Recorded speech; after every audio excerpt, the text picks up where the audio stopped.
বলে? কয়টা গাড়ি আপনার? 80টা। 80টা বাড়ি? কি বলেন? হ্যাঁ 80টা বাড়ি। ভিডিও করতে চাইলে বন্ধ করেন।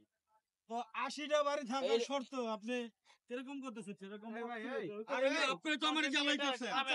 এই ভাই এই দাঁড়ান কি স্যার জ্বালাই দেন কেন? ভিডিও করতে।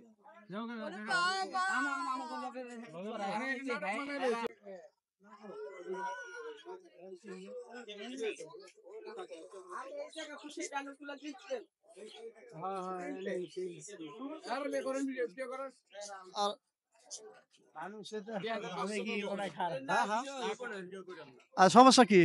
সবাই তো করতেছে। আরে সমস্যা কি? সবাই তো করতেছে। পাবলিক সার্ভিস এটা করতে পারে আপনি ভিডিও করতে পারেন না এই যে সবাই তো করতেছে। সবাই করতেছে তো। আপনি ভন্ডামি করেন এখানে এসে। এই ভাইয়া তোমার নাম কি? আমার নাম মোহাম্মদ ইসাক হোসেন আলভি। আলবিনা। আচ্ছা এখানে একটা ঘটনা ঘটছে যে হেরাম বাবা আসছিল। জি জি জি। দেখছো তুমি? জি জি জি। হেরাম বাবা তো কাউকে ভিডিও করতে দিল না। আমি তাও জোর করে একটু করছি। কেন এরকম হয় কেন? ওই হ্যাডাম বাবাকে ওই যে যারা ভিডিও করতে আসছিল ওনাকে ভাড়া করে নিয়ে আসছে, আর শিখাইছে আপনি এগুলা বলবেন। বাস উনি বাজারে সেরকম সিনকেট করছে, বাস ওনারা ভিডিও করছে কিন্তু কাউকে ভিডিও করতে দেয়নি। বলছে কি ভিডিও করে কপি রিপোর্ট মারবে।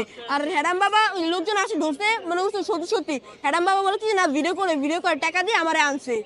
তো আপনারা দেখতে পাচ্ছেন যে এই যে আমি বাচ্চার সাক্ষাৎকার নিচ্ছি এই জন্য যে হেরাম বাবা এখন ভাড়ায় চালিত। আর এই হেরাম বাবার ভিডিওটা আপনারা অবশ্যই দেখবেন। আমার এই ইউটিউব চ্যানেলে থাম্বনেলে থাকবো হেরাম বাবা এখন ভাড়ায় চালিত, সেই ভিডিওটা অবশ্যই আপনারা দেখবেন। সব বাস্তব কিছু তুলে ধরার জন্য আমি আছি আপনাদের পাশে চলন্ত প্রতীক হয়ে। সবাই ভালো থাকেন, সুস্থ থাকেন। আল্লাহ হাফেজ। আল্লাহ হাফেজ।